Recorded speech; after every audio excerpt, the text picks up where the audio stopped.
Antwain. I play at Bowie State University. I'm a receiver, class of 2025. The Under-Recruited Athlete Show proudly introduces Antwain Banks, a transfer from Division II HBCU Lincoln University, who now plays at Powerhouse Division II HBCU Bowie State University. Known for his versatility across multiple offensive positions, Banks promises to make a significant impact. Stay tuned as we track his upcoming season and career. Thank you once again for your unwavering support. Don't miss out on the incredible array of talented athletes we interview and showcase on social media. Subscribe now and be part of the movement to promote and amplify these under-recruited athletes nationwide. Your support in sharing and advocating for URA athletes truly makes a difference. We deeply appreciate your ongoing support. All right, Antwain. So, I coached you back when I was at Edgewood High School. Tell me a little bit about your journey to becoming a slot receiver and how you got to college and to Bowie State. Okay, so my journey to get to Bowie, I went to Edgewood High School. Out of high school, I was recruited at Frostburg University, and they recruited me to play quarterback, but I really wasn't feeling quarterback, so I had left, and I had went to Lincoln University.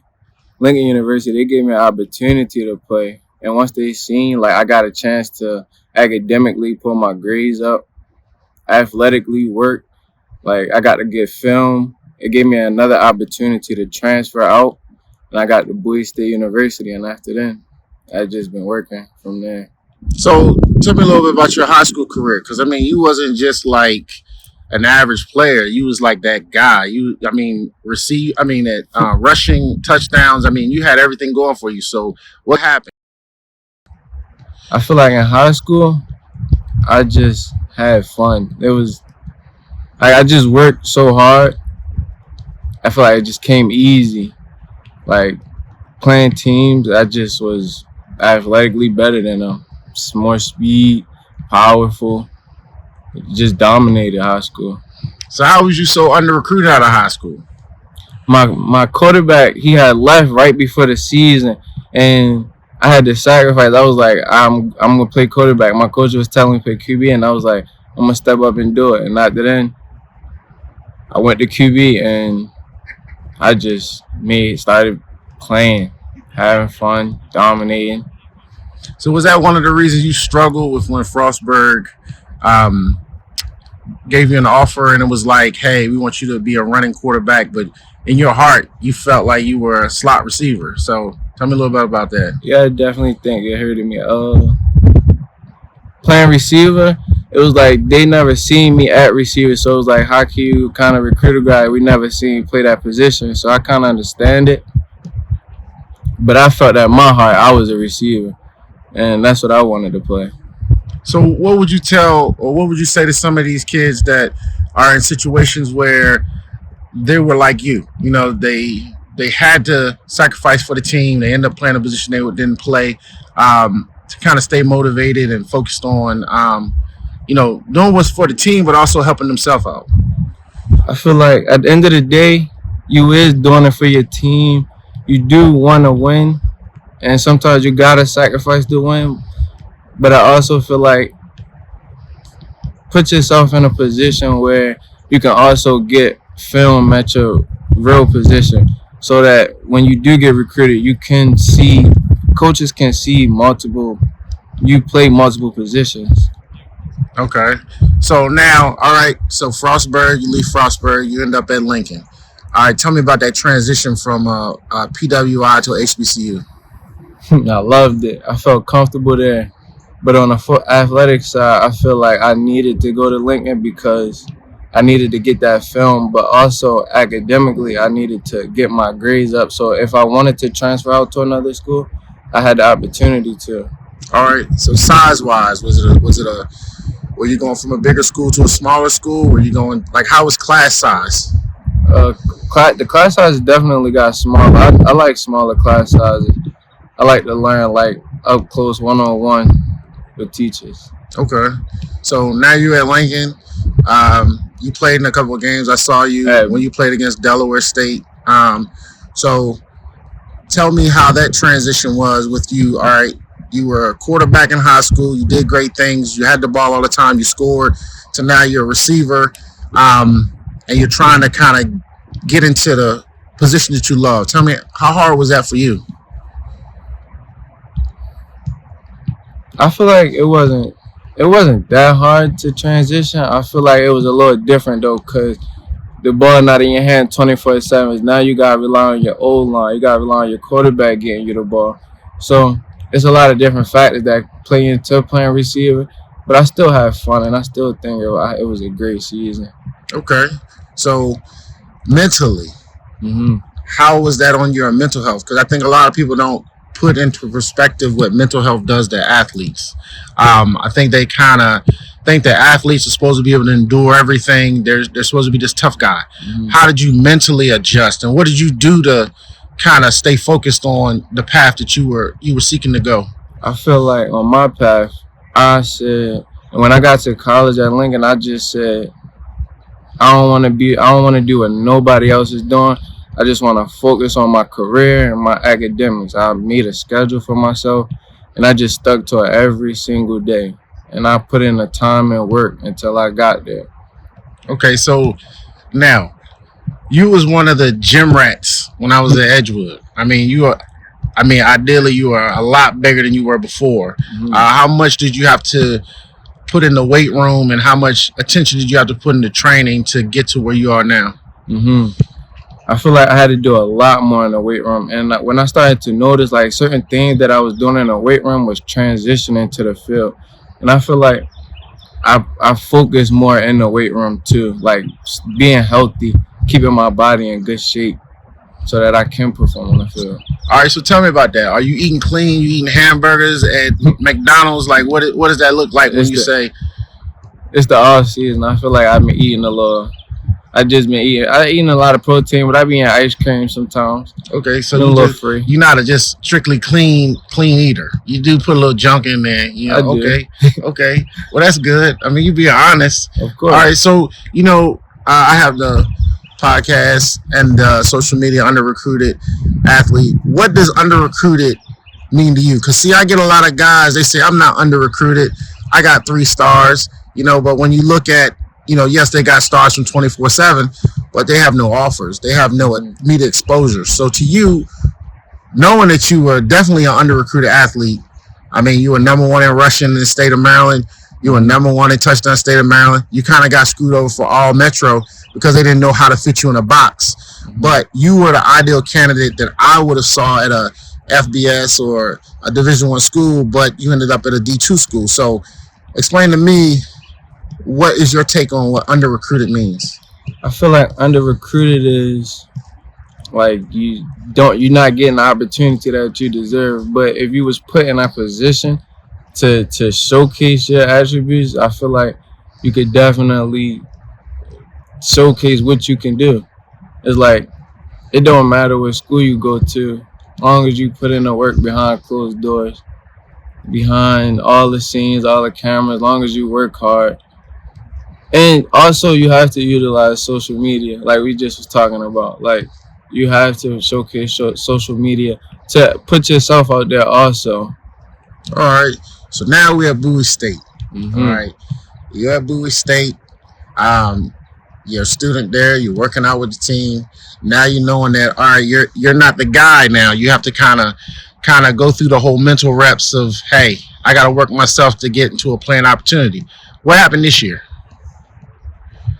Well, I feel like I am the guy. I dominated every single day. I think everything I did showed. I earned respect from the program. Everything I worked for, it was earned. It wasn't given. I didn't have no handouts. I just had the opportunity, and the coach just gave me opportunity.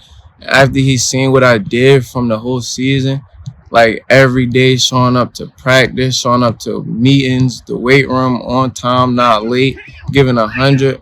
I feel like he just started to notice like that's a kid I want on my team. All right, so let's talk about that. Showing up to meetings, workouts, and stuff like that.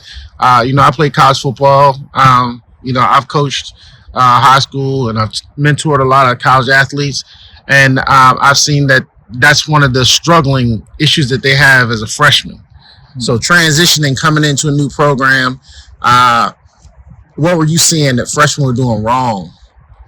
I feel like a lot of freshmen, like when they get into college, they get caught up in a mix with the partying, all the girls, the free time is just they kind of lose it. But it's like I did not lose it. Like I'm just so dialed in. I just want to play ball. That's it. Well, that's good to hear. That's good to hear because it's a lot of guys, man. They get there. I don't care if it's FBS Division II, and it's like they were that guy, but they get to college and they have a hard time transitioning because of, like you said, not having the management skills and stuff like that. Mm-hmm. How important is studying film? Very important. I was doing that on the off season before I even came. It was like film helps you play more fluent, more easier, helps you move around a little bit better, just knowing where to be and how to get there before you get on the field and actually do it. Okay, so a lot of it is mental before it's actually physically out on the field. It is. Okay, so tell me a little bit about some of the things people don't know about you. Like, what's some things that people don't know? And we talking to Antwain Banks, all right? Not the football player, but the person. Tell me more about the person.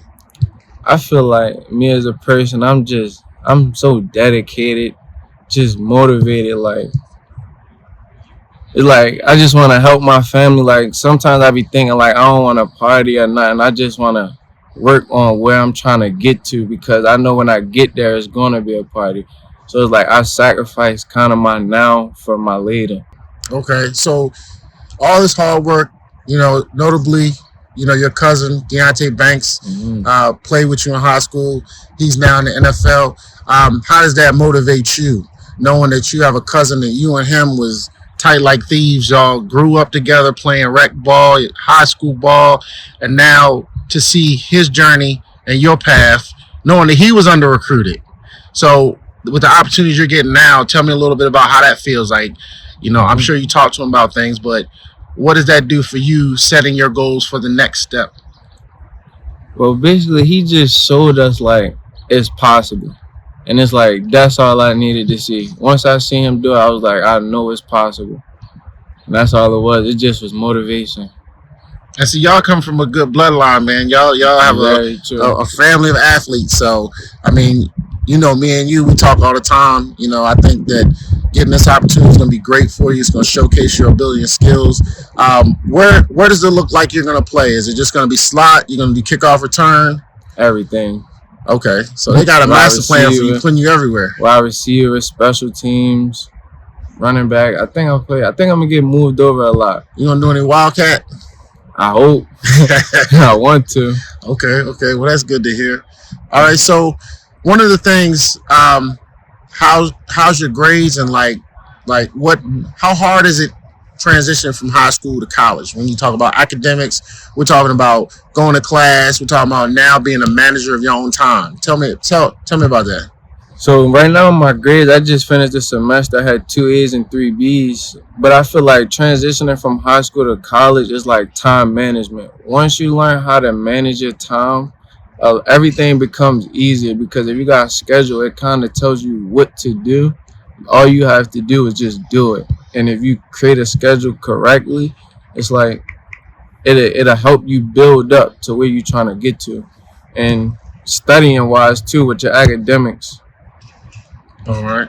So you're a Baltimore City kid, right? Mm-hmm. All right. Tell me about this area. I mean, because for one, my podcast has started to reach out to different areas. I got people tuning in from Hawaii to Texas, Alabama, and they hear about the St. Francis's and they hear about the good councils and the Maryland schools. But tell me what makes Baltimore City athletes unique, and tell me just about how it is playing in this area. I feel like playing in this area, it's like it's a lot of opportunities, but then again, it's not that many opportunities here. So it's like playing here, it's like a love and a passion for it, because like you want to make it out playing this sport. But sometimes this sport can be like therapy. Like when you step on the field here, it's like your problems just can go silent for a minute. You can just work on yourself. But I feel like playing in Baltimore, it's a lot of talented kids, a lot of people that grow up here that can play ball, but I feel like sometimes support systems play a factor in where kids end up, because some people don't get the same support or get the same help to get to college or to continue their dreams. So it's like it's hard playing here, but it is very fun playing. Do you think this area needs more camps and more national programs coming here to help the kids find venues and avenues to get out of here? I definitely do. We need way more exposure here. Okay. There's a lot of talent here. A lot of talent. All right, so once again, let's leave it with this. Your name again, your school, and who you are. Antwain Banks, and I'm a receiver at Bowie State University. All right, man, I appreciate having you. So look forward to this guy, man, seeing him at Bowie State this year. A tremendous guy, explosive guy. He's very entertaining. I'm sure the Bowie State fans are going to enjoy seeing him on the field.